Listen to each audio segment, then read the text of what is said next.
Welcome to Ask the Tech Coach, brought to you by the TeacherCast Educational Network. If you are in charge of professional development and looking to build an innovative digital learning experience, this is the podcast for you. Join us each week as we uncover strategies that tech coaches are using to drive their digital transformations one classroom at a time.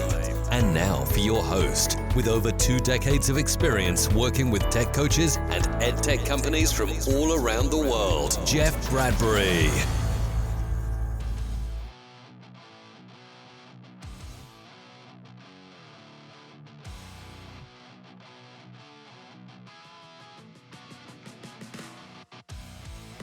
Hello, everybody, and welcome to the TeacherCast Educational Network. My name is Jeff Bradbury. Thank you so much for joining us today and making TeacherCast your home for professional development. This is Ask the Tech Coach podcast, episode number 255. I have a fantastic show planned for you today. We're going to be talking all about communication with your teachers, setting up channels so that way you're successful in the classroom. And we're going to dive into a topic that's near and dear to myself, but also so many others out there as they're making that transition. How do you go from one position to the next, yet still keep that sense of being a coach? And, I've said many, many times, I'll probably say it on this show as we go through, you can put the coach in the classroom, but you can't get the coach out of the classroom. And we're going to explore how that works and how you can still keep your coaching spirit, no matter if you're an administrative role, a coaching role, or a classroom role, or anywhere in the middle of that. I'm looking forward to having my guest on today. Stick around for the end. We've got some great news about some of the big things happening here on TeacherCast.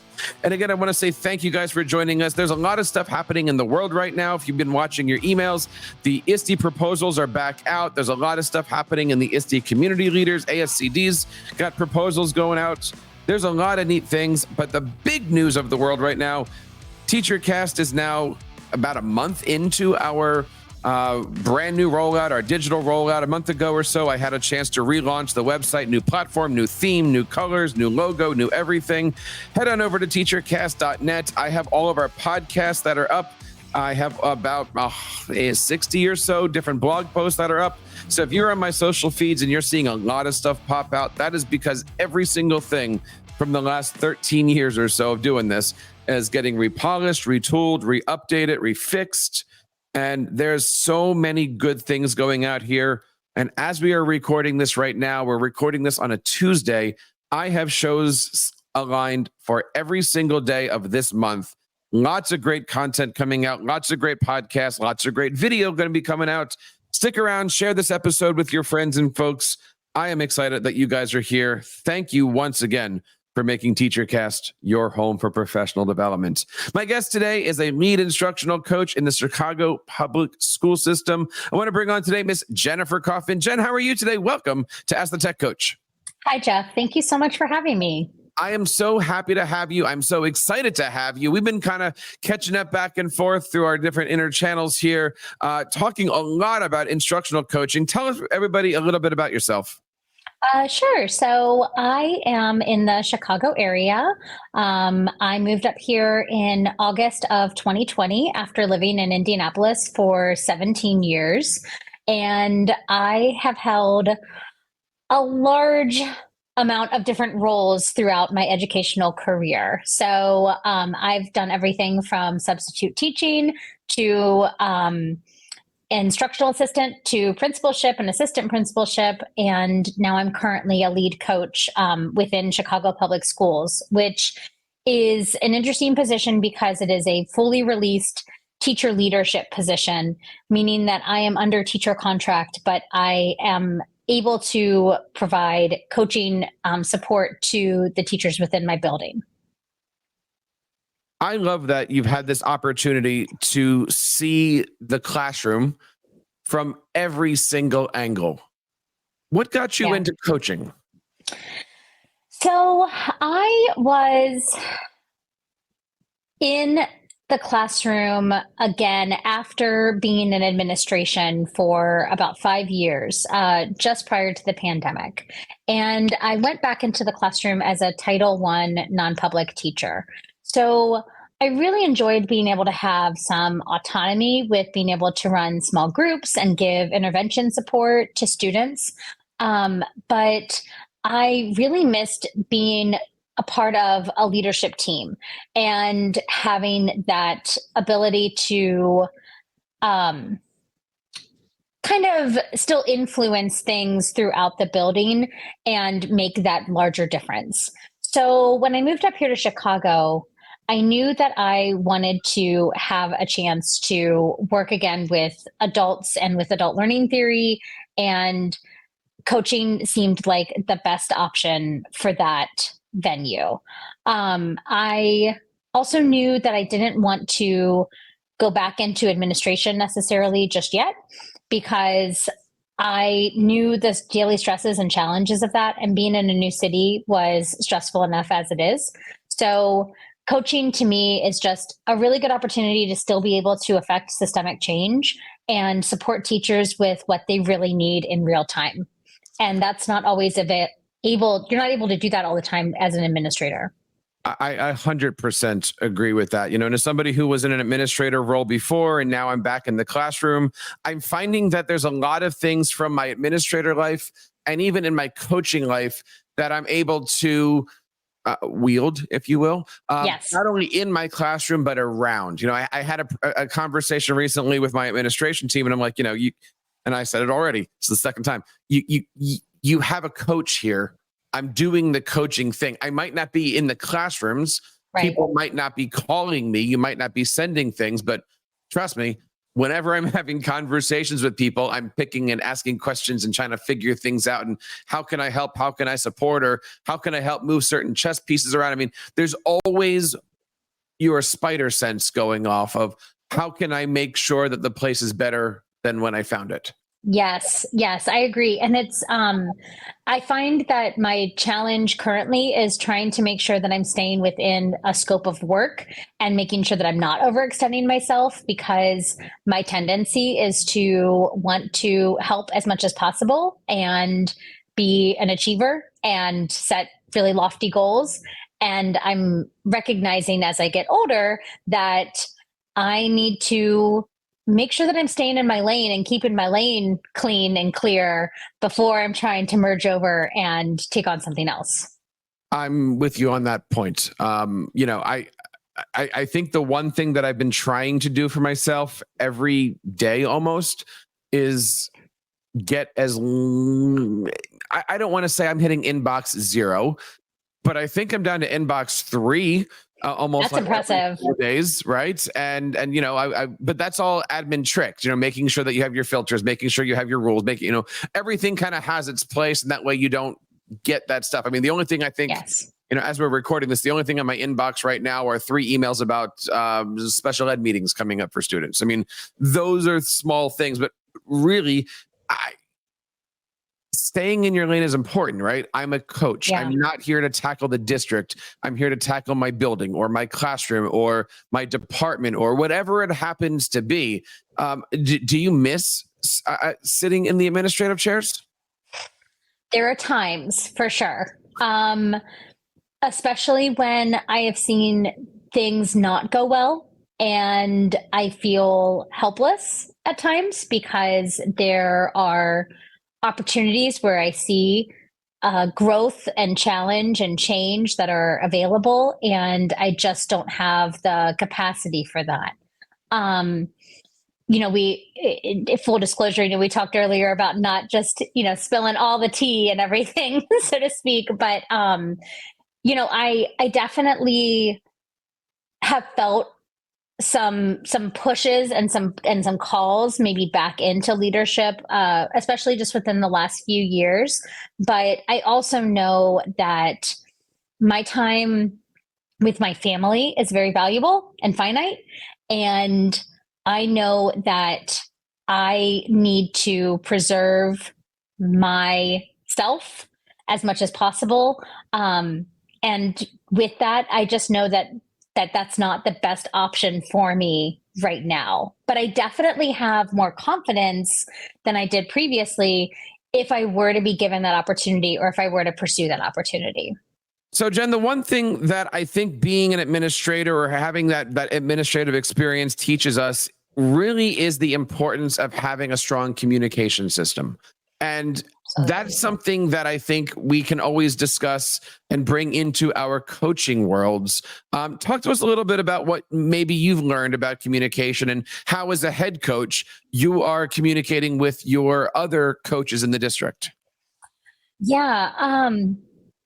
I think one of the things that I learned early on in my career was just the importance of being really clear and thoughtful in my communication and making sure that I was prepared when I was communicating with people. I mean, this comes up every day within all of our lives, but in particular, earlier today, I was having a conversation with a teacher who was asking me about, collaboration meetings. And I was just finding myself trying to explain why meeting and collaboration is important. And it was great because I could just be honest and say, it's important to collaborate because we need to know what everyone is doing so that we can best serve our students.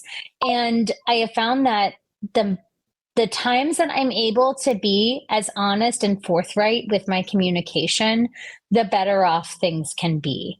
I also have learned throughout my career that over communication is generally the better way to go.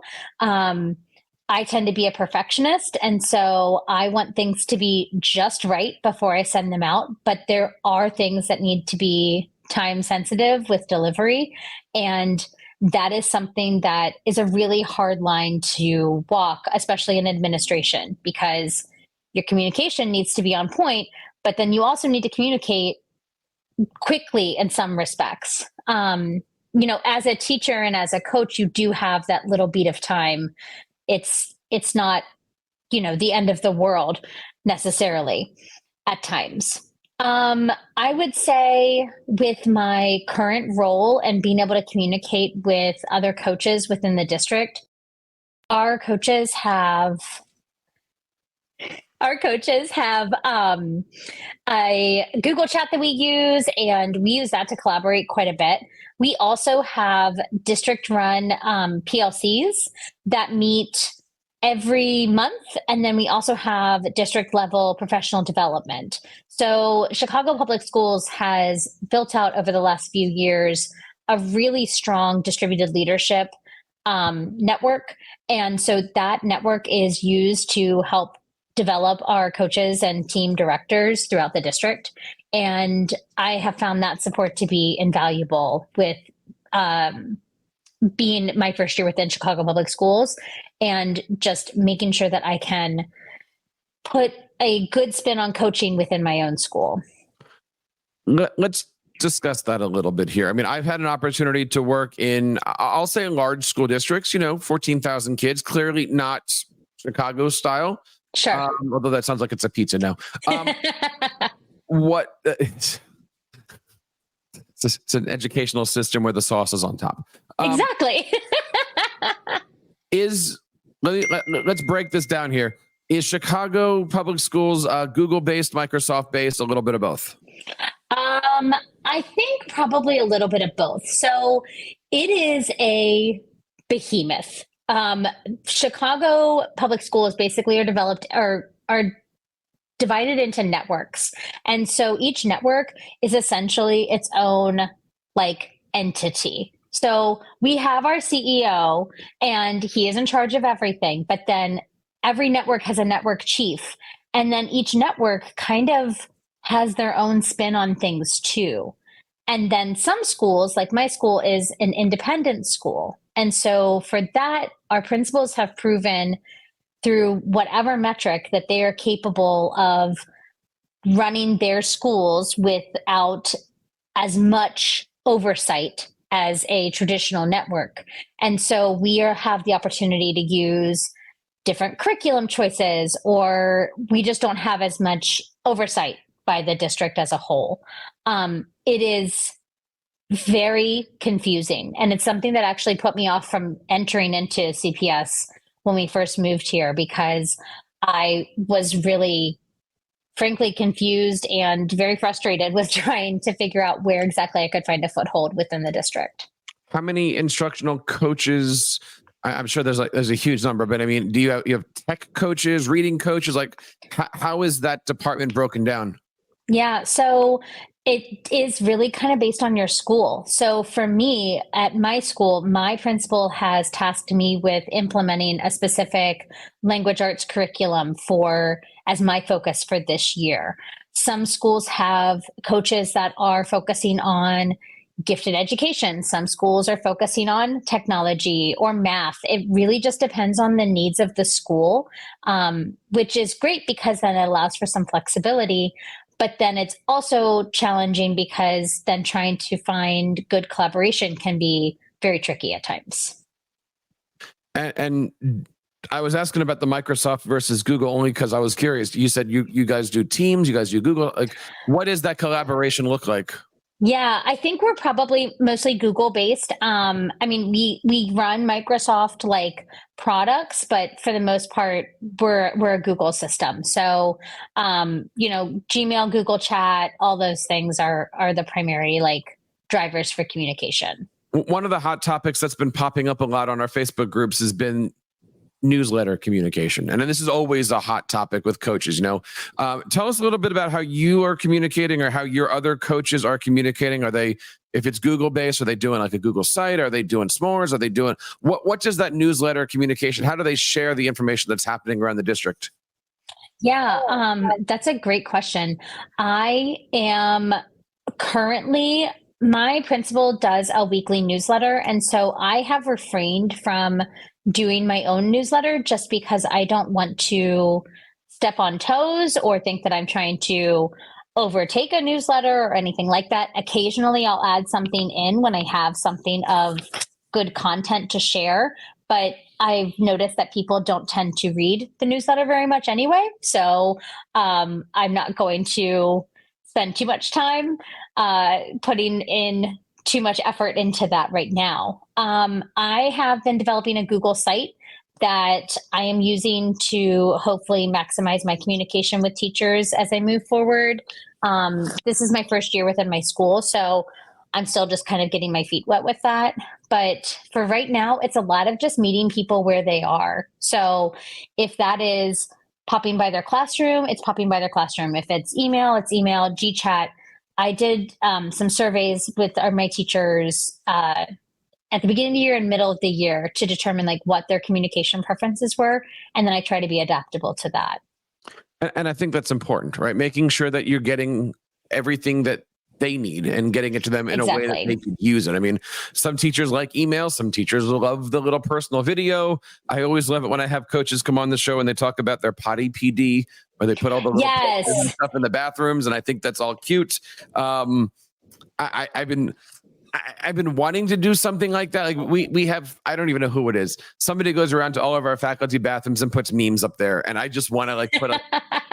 I want to do like, here's the keyboard shortcut of the day, and I don't know if that's the right thing to do or not. Yes. It's really about trying to figure out like what the culture is of your school and then how you can best fit into that. And that's something that I do feel like I've had a good opportunity to learn more about because I've bounced around so much over the last few years in particular, that I can be a lot more adaptable, and I'm not just like, no, I just do a newsletter and that's how I do it. I think you really have to be amenable to meeting people where they are.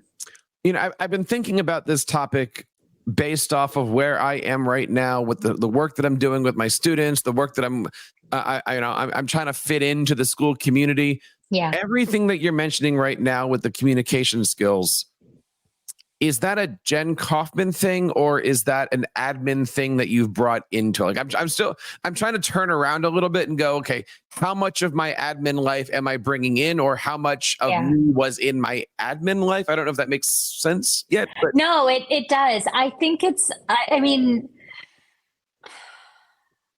kind of one and the same at times. I was literally just before we were talking, reading through the latest educational leadership magazine, and they were talking about how it's all focused on emotional intelligence and just like SEL work for this issue. And one of the things, one of the articles was talking about how as a teacher we're called to being a teacher, and how that can be somewhat abusive at times because it's our calling, it's what we feel that we are drawn to. And I still very much feel that way. And I don't see it from an abusive lens in that, like, oh, I'm called to do this. And so you can just tell me to do whatever I want, whatever you want me to do, because I'm going to do it because it's for the kids. I feel compelled and everything else. I think, from that, I've always been a very, what you see is what you get kind of person. And so I know authenticity is something that I really value. And I know that when I'm not bringing that authenticity to a space, then it's not a good fit. And so when we're talking about like communication, I think it's probably a little bit of both. Like, to me, being an authentic leader means that you're vulnerable, that you're showing your community that you are willing to grow and develop with them. And that's something that I know that I'd be able to take into another leadership role if I chose to go back down that path at some point. One of the things I bet that you have brought from your admin life is the sense of organization and making sure that everything is organized. I mean, I remember putting together my Notion dashboards. I remember putting together all of my stuff to make sure that my budgets were intact, and everything about me was organized, from my task list to you name it. I started using Notion, and that's something that we're going to be talking a lot about here on the channel as we go through this the next couple of weeks. Talk to us a little bit about how you stay organized. What are your tools? What are your applications? All that good stuff. Yeah, since we're mostly Google based, I use, my Google Drive extensively. I've learned some tips and tricks, but I definitely am always interested in learning more about how to maximize my productivity with Google. But one of the best things that I have done so far for this year is I built out just a notebook for myself using Google spreadsheets.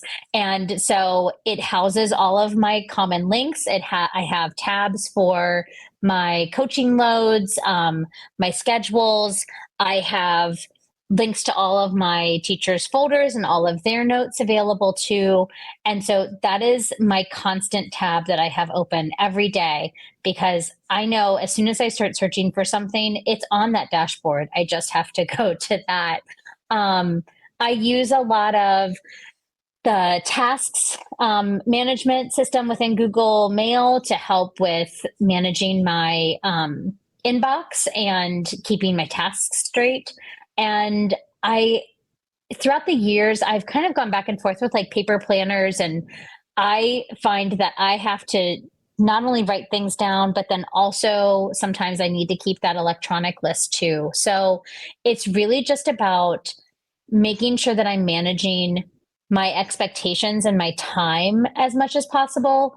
I also know that if my space is cluttered, then my mind is cluttered. And so like last week, I finally unpacked a box that had been sitting behind my desk for like 3 or 4 months, I think, at this point. And it just feels so much better to not have that big bulky thing sitting there. So yeah, I think those are just a few of the tips and tricks, I guess. Well, you had mentioned your website. Now, we're going to make sure that there's a link to it over here in our show notes for Ask the Tech Coach podcast, episode 255. You put everything in a Google site, made it easy for everybody. Is that something that you are sharing out? Is that just something that happens to be in your email signature? We often talk here that, a coach's website should really be for them, that they then share, because what teacher is bookmarking this thing and going to it every single second? What is your relationship with your website? I know that's a weird question, but I don't know yet. This is the first time that I've kind of built one of those out. And so I'm trying to figure out, like, is it something that is going to be usable and durable? Is it something that I want to put out as far as like a public persona too. I know, obviously, like I'm on social media as like myself, so to speak, but I don't have a professional outlet for that anymore. I did previously as an administrator, but it just became really bulky to manage all of that. And so I'm looking at the website as more of my space to put out content that I'm creating that I feel like could be relevant and useful for other teachers, as opposed to just having to like send Google links to things all the time. I love it when coaches are using it not only to share with others, but also as their digital backpack, right? So Yes.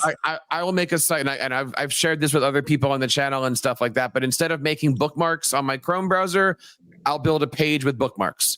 Now, that comes from my relationship with Jerry Blumengarten's, the Cybery man who has a page for everything. I mean, because then I can take that page and say, oh, you want to learn about Breakout EDU? Here's all of those resources, rather than it's in my Chrome browser and only I have access to it. Yes. Yes. And I think that's something that I really want to continue to grow and develop, is developing teachers' capacity for being able to, or maximizing their capacity rather, and helping them with that, with providing resources. Resource support is so critical, and there's so much out there right now, and a lot of it is really good, but just finding the good stuff and being able to curate that, I think, is a really challenging task for our teachers, and they don't have time for that. And that's one way that I can help as a coach. So, Jen, as we wrap up here, what advice do you have for coaches as we're wrapping up the school year? I mean, we did a show recently on our Digital Learning Today channel where we're talking about the fact that, it's getting warmer. Teachers are now getting into the testing phases, and students are getting a little crazy and hormonal and stuff like that. What advice do you have for coaches who are trying to do their job when the only way they can do their job is through somebody else? Oh, that is a great question. I think the best advice that I can give is to be there for your teachers. Our teachers need support now more than ever. And being there can look a lot of different ways. It can be as small as giving someone a 5-minute break to literally go to the bathroom or get a drink of water or just take a minute, up to collaborating on planning a lesson and being there for assessment support, especially with this testing season. I think that really the best thing that you can do is to just be available. And I saw something the other day about being a learner and not a judger. It's really easy to slip into a judgmental framework and viewpoint at times, especially as a seasoned educator of, well, I wouldn't do that this way, or I wouldn't be teaching it this way. And instead, really just coming from a place of curiosity. I'm a big Ted Lasso fan. And so my personal kind of theme for this year is to be curious, not judgmental. And I think that that's advice that I need to continue to follow myself. And I would just, I would really encourage other coaches to lead from that lens, especially over these next few months, which are really tricky. Be curious, not judgmental. I think that's a great motto for any coach that's out there. Always be asking questions. Always try to figure out where things are, where you're going, how you can be supportive. And as you mentioned earlier, stay in that lane. Know the lane that you're in, right? And if you don't know the lane you're in, ask somebody. Keep those relationships going with your administrator. Where should I be? What am I doing? You had mentioned that your goal this year is to implement a new program. That's your lane. You can look to the left and the right, but that's your lane. Figure out how you can do that. Jen, let's put a bow on this right now. I know we've been, I hope for anybody who's listening to this episode, the edit is okay. We've actually had 7 or 8 outages because Jen's having a storm right now. I'm having a storm right now. So I'm going to stitch this thing together the best as possible. But Jen, please come back on, bring some friends, bring some coaches. I would love to explore all of these topics. Jen, where can people find out more information about the great work you're doing? Well, thank you, Jeff. I really appreciate it. Like you said, my website will be linked in the show notes. And otherwise, I am on LinkedIn, Jennifer Rose Gates Kaufman, and I'm through Chicago Public Schools. So you can Google any of those things, and I'm sure I'll pop up. Nice. And I want to say thank you guys for taking the time of spending with us today. There's a lot of great content over on TeacherCast, 255 Ask the Tech Coach episodes and counting. All of our great instructional coaching blog posts, I am getting them back up as quickly as I can on the site. You can head on over to AskTheTechCoach.com to check all that stuff out. So on behalf of Jen and everybody here in the TeacherCast Educational Network, my name is Jeff Bradbury, reminding you guys to keep up the great work in your classrooms and continue sharing your passions with your students.